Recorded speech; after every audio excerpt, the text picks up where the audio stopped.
Hello ji, welcome back to my channel. Welcome back to the another video. Hope so आप सब ठीक होंगे। तो भाई कल की वीडियो में मैंने अभी थोड़ी देर पहले जो ना एक रीसेंट वीडियो अपलोड की है, तो वहाँ पर एक मुझे कमेंट आया है कि आप जो है वो गीबत कर रही हो।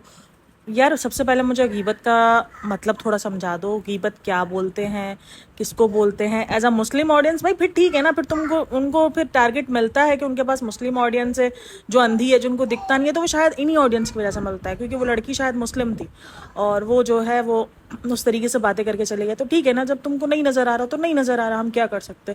तुमको अगर उनकी जो है वो चीज़ें सही दिख रही हैं तो तुम उनको फॉलो कर सकते हो। मैंने तो कहीं भी नहीं बोला जाकर उनको अनफॉलो करो या उनकी जो है वो व्लॉग्स ना देखो, या तो वो बहुत ही गंदे इंसान है, उनको तो जो है वो किसी भी चीज़ का हक नहीं है। मैंने अपने व्लॉग्स में या अपनी पॉडकास्ट में या कभी भी रिव्यूज़ में ही कहा नहीं, मेरा काम रिव्यू करना है।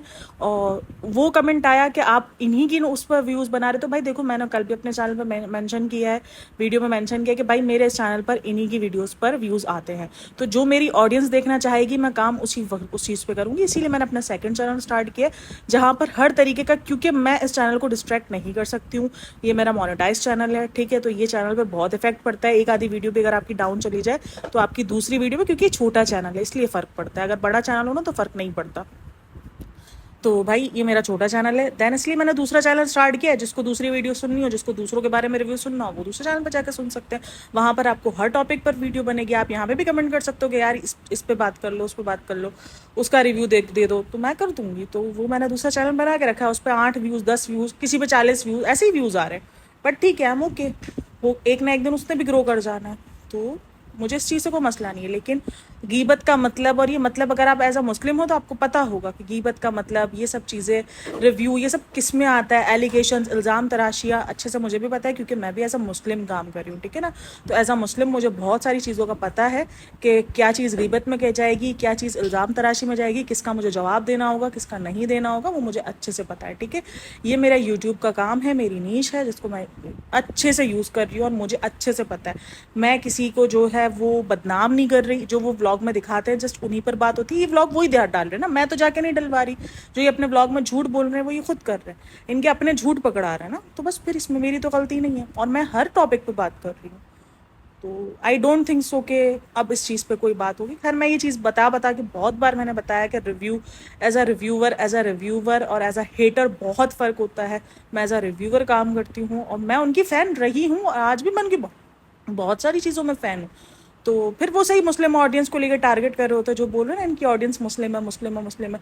तो ये ऐसी अंधभक्त मुस्लिम है जिनको कुछ समझ नहीं आ रहा होता, जिनको कुछ समझ, एज अ मुस्लिम वो लड़ने के लिए आ गए कि इतनी गिबत कर रही हो, ये कर रही हो, तो वो क्या कर रहे हैं एज अ मुस्लिम, वो तुमको नहीं नज़र आ रहा। फिर वो मुसलमानों के नाम डुबो रहे हैं, वो as a Muslim play card खेल रहे हैं, वो तुमको नज़र नहीं आ रहा। बट सिंपल प्ले कार्ड खेला जा रहा है, नहीं नज़र आता तो उसमें हमारी गलती तो नहीं है ना। अगर जो लोग दिखा रहे हैं उनको गालियाँ पड़ रही है तो पड़ती रहे, आई डोंट केयर।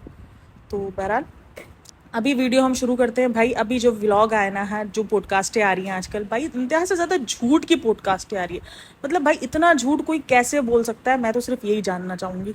तो भाई इतना झूठ, अभी मैंने रिसेंट कल अरमान मलिक पे भी थोड़ी सी काफ़ी पॉडकास्ट शेयर करी है। अरमान मलिक का भी इंटरव्यू आया। भाई इतना झूठ कोई कैसे बोल सकता है अपनी पॉडकास्टों में। और वो जो लॉन्ग ड्राइव विद फैसू आया, मतलब कि आपको जाकर, उसने बोला मैंने 2013 में शो छोड़ा। हम पहले बात करेंगे शोएब इब्राहिम की, ठीक है, देन हम उसके बाद थोड़ा सा पार्ट अरमान मलिक का देंगे। एंड में अरमान मलिक का पार्ट होगा, अगर आपको सुनना हो तो आप सुन सकते हैं, वरना फिर आप उसको वीडियो को स्किप वहीं कर सकते हैं। तो भाई अपना जो है वो, जो मैंने थोड़ा तो कल रिव्यू कर दिया था, फिर आज मैंने थोड़ा सा, फिर मैंने हिम्मत करके मैंने कहा यार देखो, काम तो करना है ना भाई हमें अपना। तो इसने कहा, अच्छा आगे का पार्ट काफ़ी इंटरेस्टिंग निकला।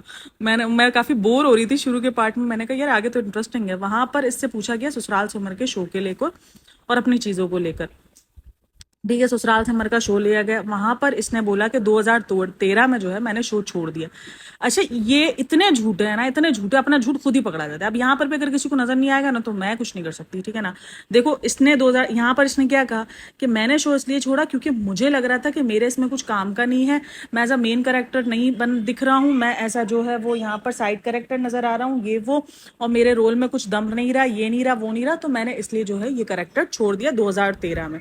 अच्छा, अब इस कैरेक्टर को जब छोड़ा है ना, तब बहुत सारी बातें जो है रूमर्स में आई है, क्योंकि कहा है कि इसको इंडस्ट्री से बैन किया गया था कुछ टाइम के लिए, क्योंकि उसको जो निकाला गया था ना, वो आलोक के कहने पे निकाला था। अब आलोक कौन है? रौनक का भाई। ये बहुत बार जो है काफी सारी पॉडकास्टों में, बहुत सारी जगहों पे कुछ आर्टिकल्स भी छपे हुए थे, उन सब पर ये शेयर हुआ है, ठीक है ना, कि उसको आलोक की वजह से निकाला गया था, ये सारी चीजें हैं, वो चीजें हैं, तो ये सब कुछ हुई गई है बातें और ये सब कुछ किया गया है, ठीक है। अब इसने तो खैर ये नहीं बताया आलोक वाला सीन। इसने अपने बहुत पुराने व्लॉग्स में, अगर आप वीडियोस देखो ना, जहां पर उसने इंटरव्यू दिए शुरू में, तो उसने कहा था कि मैंने अपनी पापा की हेल्थ को लेके छोड़ा था, मैंने अपने फैमिली इशू की वजह से वो शो छोड़ा था।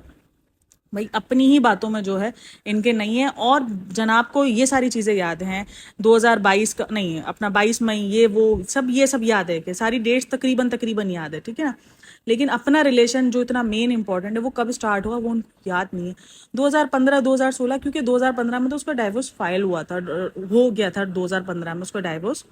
तो उसने वो इसीलिए चीजों को छोड़ दिया कि 2015-16, ताकि उसके ऊपर कहानी ना उठे। जबकि अपने ही वीडियो में उसने जो चीज बोली, मैं उस पर बात करना चाहूंगी, एक जर्नली बात करना चाहूंगी, ठीक है। 2013 में इसने बोला मैंने शो छोड़ा। उसके बाद जो है, जब आप शो छोड़ दो तो फिर आपको रियलाइज होता है कि आपको 2 साल से जिसकी आदत थी अब वो नहीं मिल रहा, तो आपको मिस। तो मैं ये पूछना चाहूंगी, आप कह रहे हो 2015 में ये चीज शुरू हुई, तो 2013 से 2015 तक के दरमियान जो है वो आप कैसे इस चीज को सरवाइव कर सके? वरना यानी जिससे आपको मोहब्बत हो, जब आपने 2013 में शो छोड़ा, तो आपको तो उसी वक्त हो जानी चाहिए फील कि यार मुझे तो उसकी आदत है और मुझे तो जो ना इसके बगैर नहीं रहना। मतलब आपको फील हुआ है 2 साल और गुजारने के बाद कि मैं अब इसके साथ नहीं रह सकता, यानी मैंने 2 साल जो है वो गुजार लिए और मुझसे तो गुजर ही नहीं रहे, लेकिन अब मैं नहीं रह सकता। यार क्या बचपन है, क्या मतलब अपनी बातों में खुद घूम गए हो। और जो है वो सवालात जो है वो अजीब किस्म का। देखो मैं ये नहीं बोलती कि कोई लड़की को शादी से नहीं निकलना चाहिए। देखो अगर आप किसी टॉक्सिक रिलेशनशिप में हो या आप किसी तरीके से मेंटली डिस्टर्ब हो उस बंदे से, को काफी लोग जो है वो रौनक को बोलते हैं कि रौनक अच्छा है ये वो। यार देखो उसकी अंदर की मिसअंडरस्टैंडिंग क्या हो, उनके दिमागी क्या मसले हों, क्या नहीं रहे हों, उनके घर में क्या लड़ाई रही हो, वो कोई नहीं जानता, ठीक है। बाकी ये बात तो झूठ है कि वो कपड़े नहीं पहनने देता था या वो खाने पे टॉन्ट करता था। खाने का तो चलो मुझे नहीं पता, लेकिन कपड़े पे तो हम बोल ही नहीं सकते, क्योंकि कपड़े और आज़ादी पे तो बोल ही नहीं सकते। वो उसी ने ही दी है, उसको रौनक ने ही दी है।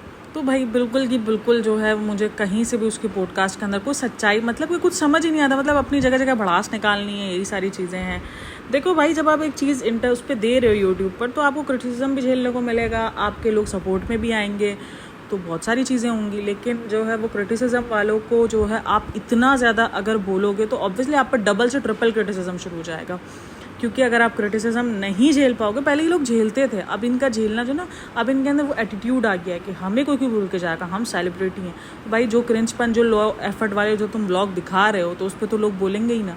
अब तुम्हारे व्यूज़ ही तुम्हारे को बोलने के लिए काफ़ी है, हमें कुछ बोलना ही नहीं है, व्यूज़ ही काफ़ी हैं। जिस तरीके से वो डाउन टू डाउन होते जाते हैं, और वो चीज़ उसने खुद भी एक्सेप्ट की है कि भाई ये फेम, ये सेलिब्रिटीपन हर वक्त नहीं मिलता। कि आज जो है वो यूट्यूब पर फेम है, कल अगर फेम नहीं मिला तो डाउन हो जाएगा हमारा जो है। ये सब कुछ यूट्यूब की बदौलत ही है, काफ़ी कुछ यूट्यूब की बदौलत है।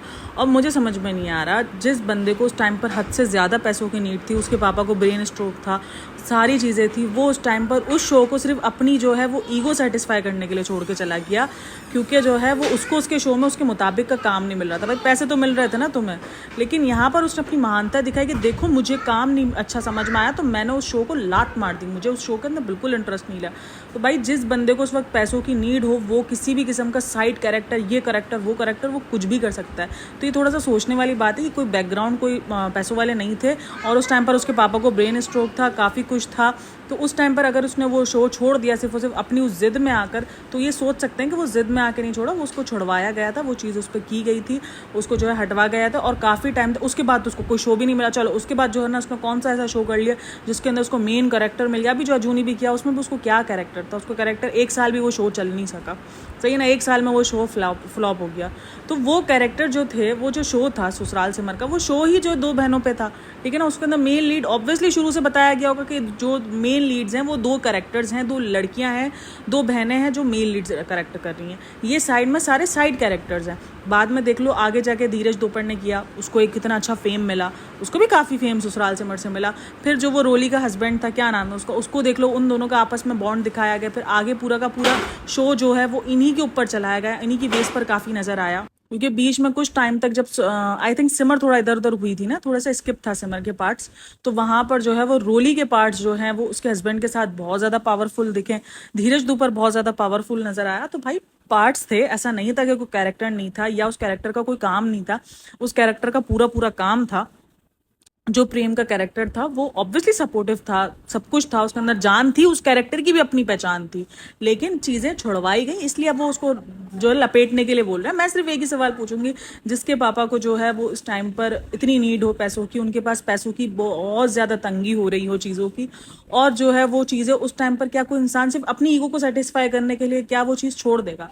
ठीक है, एक्टर आप एक टाइम पर जाकर अपनी चीजों को छोड़ सकते हो, लेकिन बहुत बड़े, अब शाहरुख खान को देख लो, उसने भी क्या है कि उसने एक फिल्म जो है वो सिर्फ और सिर्फ जो है उसने पैसों के लिए की है। तो यार पैसों की जरूरत हर एक्टर को होती है और वो चीज होती है, और एक्टर जितना फाइनेंशियली कंडीशनल में जाता है ना, बुरी कंडीशन में जाता है ना, वो कोई नहीं जाता, क्योंकि उनको अपनी लैविश लाइफ स्टाइल को जो है कंटिन्यू करना होता है। ऐसे बहुत सारे एक्टर्स है, काफी लोग कहते हैं यार इतने साल उसने इंडस्ट्री में काम किया, उसके पास फिर भी पैसा नहीं है, क्योंकि उनको वो लैविश लाइफ स्टाइल मेंटेन करनी है, वो मेंटेनेंस में उनकी जान चली जाती है भाई, वो डिप्रेशन में चले जाते हैं, क्योंकि पैसा नहीं होता कुछ टाइम तक, जब तक वो इंडस्ट्री में है तब तक उनके पास पैसा है, फिर वो पैसा उनके पास नहीं है, तो वो उस टाइम पर शो छोड़ देगा जब उसको सबसे ज्यादा पैसों की नीड थी, सिर्फ अपनी ईगो को सेटिस्फाई करने के लिए। तो ये बेवकूफ, आप अपनी उसी ऑडियंस को बनाओ जिसका मुझे कमेंट आया था, तो वो ऑडियंस ही बेवकूफ बन सकती है सीरियसली। फिर वो सही जो लोग बोल रहे हैं ना कि उनकी मुस्लिम ऑडियंस अंधी है, तो वो सही बोल रहे हैं कि वो वाकई अंधी है, उनको कुछ नजर नहीं आ रहा होता। मतलब मेरे पास जो इनकी जो मतलब कि एक हिंदू का जो हिंदू लोग हैं, हिंदू लोग बोलने तो बा, जो हिंदू लोग हैं जिनका जो है वो नॉन मुस्लिम है, जो जिनका नहीं है रिलीजन इस्लाम का, वो उस चीज़ को समझ रहे हैं कि नहीं यार ये जो दिखा रहे हैं वो, मतलब कि इनको जो चीज़ चाहिए वो सही अपने व्लॉग्स में दिखा रहे हैं, अपने आप को इस्लाम का थोड़ा बहुत ये बिस्मिल्लाह सुभान अल्लाह बोलकर, और जो है व्लॉग्स के रिव्यूज़ ले रहे हैं और व्लॉग्स के व्यूज़ ले रहे हैं, और इनको नहीं समझ में आ रहा एज अ मुस्लिम ये चीज़। अच्छा, सबसे बड़ी बात तो मुझे जो चीज़ बहुत ही बुरी लगी ना उसके अंदर, जिसने कहा कि डांस शो में जो है मैं नहीं जीता, वो भी अल्लाह की मर्जी थी। सबसे बड़ा तो डांस शो जो अल्लाह को ना सबसे नापसंद चीज़ है तुम्हारी, तुम उसमें अल्लाह की मर्जी डाल रहे हो, मतलब अपने मुताबिक तुम कुछ भी यूज़ कर लोगे। अब ये एज अ मुस्लिम किसी को नजर नहीं आएगा कि वो कर क्या रहा है, वो बोल क्या रहा है, फिर क्या बोल रहा है वो कि अल्लाह की मर्जी होगी। भाई डांस शो के अंदर क्या डांस शो था वो, तुम कोई दीनी शो करने के लिए गए थे जिसमें तुम विनर नहीं बन सके? यार सीरियसली कुछ तो बोलो ना, कुछ तो सोच समझ के बोलो ना। तुम इस्लाम को यूज सिर्फ अपनी ऑडियंस को खुश करने के लिए बोल रहे हो, क्योंकि तुम्हारी ऑडियंस खुश हो जाएगी ये चीज सुनकर। भाई एज अ मुस्लिम मुझे बड़ी अक्ल है कि वो क्या बोल रहा है और किस लिए बोल रहा है, ठीक है ना, कि मुझे पता है कि वो जो बोल रहा है वो क्यों बोल रहा है। तो मुझे तो ये चीज़ बिल्कुल भी खुश नहीं करी। हाँ, लेकिन बहुत सारी मुस्लिम ऑडियंस है जो इससे खुश हो जाएंगे कि देखो यार कितना शुक्रगुजार बंदा है, हार गया लेकिन फिर भी अल्लाह का शुक्र अदा कर रहा है, ये कर रहा है। भाई वो तुमको बना रहा हो, तुम बैठ के बन रहे हो, सीधा सिंपल सी बात है। मतलब इसमें कौन सी शुक्री होती है, ना शुक्रिया और शुक्रा कौन सा होता है भाई? डांस शो था वो कोई अच्छा काम नहीं कर रहा था, ठीक है ना। डांस शो के अंदर ये चीज़ बोलना ही आपको नहीं चाहिए, आपको इस्लाम को लाना ही नहीं चाहिए, आपको जो है वो उस चीज़ में बीच में लाना ही नहीं चाहिए। आप खामोशी इख्तियार रखो इस चीज़ पे, क्योंकि ये चीज़ कहीं ना कहीं वो भी तो समझते होंगे ना कि ये जो कर रहे हैं ये गलत है, ठीक है ना, ये गलत है। डांस वगैरह ये एक्टिंग वगैरह नहीं है ज़्यादा, तुम इस्लाम को इतना ज़्यादा फैला रहे हो तो फिर उसको देखो, फिर तुम थोड़ा सा चीज़ों को देखो, अपने मुताबिक जो है वो चीज़ों को यूज़ नहीं करना होता। और खास करके अपने मजहब को लेके तो थोड़ा सा सीरियस रहो यार, अपने मजहब को लेकर ना कम से कम इस तरीके की हरकतें क्या करो। मुझे बहुत अजीब लगता है सीरियसली, एज अ फैन भी मुझे बहुत बुरा लगता है कि यार ये क्या कर रहे हैं, ये क्या चीज़ दिखा रहे हैं, मतलब कि किस चीज़ को ये प्रमोट कर रहे हैं, क्या चीज़ ये सोच रहे हैं। मतलब उनकी मुस्लिम ऑडियंस पता है क्या देखेगी? मुस्लिम ऑडियंस मैं इसीलिए बोल रही हूँ क्योंकि मुझे समझ में बहुत अच्छे से आ गया, इनके पास जो ऑडियंस है ना वो मुस्लिम ऑडियंस ही है जो बेवकूफ़ बन रही है। सीधा सिंपल सी बात है, सिर्फ बिस्मिल्लाह सुभान अल्लाह और अल्हम्दुलिल्लाह के नाम पर वो क्या सोचेंगे, यार कितना शुक्रगुजार बंदा है ना, शो हार गया फिर भी सोच रहा है कि अल्लाह की मर्जी थी। ओ भाई वो शो कौन से हारा है वो तो देखो पहले तुम, ना अक्ल का तो इस्तेमाल ही नहीं करेंगे, और फिर आकर हमें ट्रोल करेंगे, हमें बोलेंगे। मुझे बोलने पे बुरा नहीं लगा सीरियसली, मैंने इससे ज्यादा ज्यादा गंदे गंदे कमेंट्स देखे हैं, बट मुझे दुख इसलिए हुआ क्योंकि वो जो कमेंट करने वाली लड़की थी ना वो एक मुस्लिम थी। मैं कहा यार मतलब कि मेरे जो मुझे जो समझ रहे हैं वो दूसरी कम्युनिटी के नॉन मुस्लिम समझ रहे हैं, उनको समझ आ रहा है कि ये जो कर रहा है वो गलत कर रहा है, ये जो कर रहा है वो अजीब दिखा रहा है, वो रिलीजन को यूज कर रहा है, लेकिन उनको नहीं दिख रहा है। अजीब चीजें हैं, अजीब।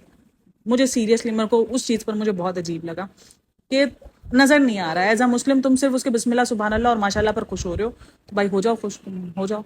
मैं ये नहीं कहती कि हम बहुत अच्छे मुसलमान हैं या ये हैं वो हैं, बट अगर तुम एज अ इस्लाम पर आके लड़ रहे हो और एज अ मुस्लिम आके तुम मुझे बातें सुना रहे हो कि गीबत कर रही हो, ये कर रही हो, तो फिर उसका जवाब फिर यही होता है ना। तो बहरहाल यही था वो पॉइंट। और बाकी भाई मुझे सीरियसली सबसे बोरिंग पार्ट्स लग रहे हैं आजकल इनके व्लॉग्स, इंतहा से ज़्यादा। भी उसका सबा का व्लॉग भी आया हुआ है, तो उस पर भी एक पॉडकास्ट बनने की है, लेकिन वो इंशाल्लाह मैं कल अपलोड करूंगी। अभी आज जो है 2 अपलोड हो चुकी हैं, तो 2 ठीक रहता है। कल मैं अपलोड करूंगी, तो stay tune with my channel पर सब्सक्राइब करिएगा। और अब मेरे किसी भी पार्ट से अगर आप जो है रिलेट करते हैं, आपको लगता है कि हाँ यार ये पार्ट रिलेट है, और कुछ चीज़ अगर मिस हो गई हो या कोई पॉइंट मुझसे मिस हो गया हो, तो मुझे ज़रूर ज़रूर कमेंट में बताना। और जो है वो अच्छा, काफी लोग जो ना वो मिस्टर फैसू को भी जो ना वो कर रहे हैं कि ये ऐसा है ये वैसा है, 2 निठल्लों ने जो ना वो आपस में कॉलअप कर लिया, ये कर लिया वो कर लिया। तो भाई देखो, जितना भी बोल लो जो भी बोल लो, अगर उसका हम मतलब प्राइवेट बोलो, जो क्या बोलेंगे यार, बैक की जिंदगी को, अगर हम उसकी बैक जिंदगी देखें ना, एक तो मेरा दिमाग माशाल्लाह सुभान अल्लाह है। बादाम खाने के बाद, पता है कल तो ये हाल था, मैंने बादाम खाई, उसके बाद मैं भूल गई मैंने बादाम का डब्बा किधर रखा है। मैंने कहा फिट्टे मुंह है मेरे ऊपर। तो भाई ये तो मेरा अलग ही सीन चलता है। तो भाई जो बैग उसके अगर लाइफ पे जाओ ना, तो ये 7-8 लड़कों का ग्रुप था, 7 लड़कों का ग्रुप था ना। तो वहां पर इनको बहुत क्रिंज मिला ना, मतलब इनका कंटेंट जो ना वो इंतहा से ज्यादा क्रिंज था। टिकटॉक पर सबसे ज्यादा क्रिंज जो ना कंटेंट मुझे इन्हीं का लगता था। अजीब किस्म के व्लॉग, अजीब किस्म की वीडियोस बनाते थे, ये इतनी इतनी आंखें भयंकर करके और अजीब किस्म की वीडियोस बनाते थे। तो मुझे इनका बहुत क्रिंज जो ना वो कंटेंट लगता था। लेकिन बहरहाल फेम उसको वहीं से मिला। लेकिन जो उसके साथ के बंदे थे ना, वो जब इनको ट्रोलिंग मिली, जाहिर सी बात है ट्रोलिंग तो मिली है, टिकटॉकर्स को बहुत ट्रोलिंग मिली है। जब उनको ट्रोलिंग मिली ना, तो उसके जो साथ के बंदे थे ना, उन्होंने बहुत जो है वो पंगों में पड़े, बहुत कॉन्ट्रोवर्सियां चली उनके लेकर। लेकिन ये बंदा बहुत बहुत रेयर रहा, उसने किसी कॉन्ट्रोवर्सी में पार्ट नहीं लिया। वो अपने आप को सिर्फ अपनी मंजिल को देखता गया, उसको पता था कि उसकी मंजिल क्या है, उसको चाहिए क्या।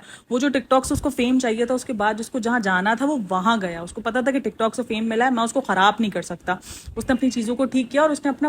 तो भाई मुझे वो लड़का क्रिंज नहीं लगता, हाँ उसका कंटेंट क्रिंज था। वो जो सवालात वगैरह थे, वो ऑब्वियसली उसने शुगर कोटेड करके सवाल किए थे, क्योंकि वो इंटरव्यू देने के लिए आया था, तो वो उसी की मानेगा, ठीक है ना। इंटरव्यू इसीलिए उसने देने के लिए हाजिर माना होगा कि तुम मेरे मुताबिक मुझे शुगर कोटेड सवाल पूछोगे। और इनकम इससे पूछी गई, तो उस इनकम जो है वो शोएब इब्राहिम को नहीं पता थी अपनी इनकम का।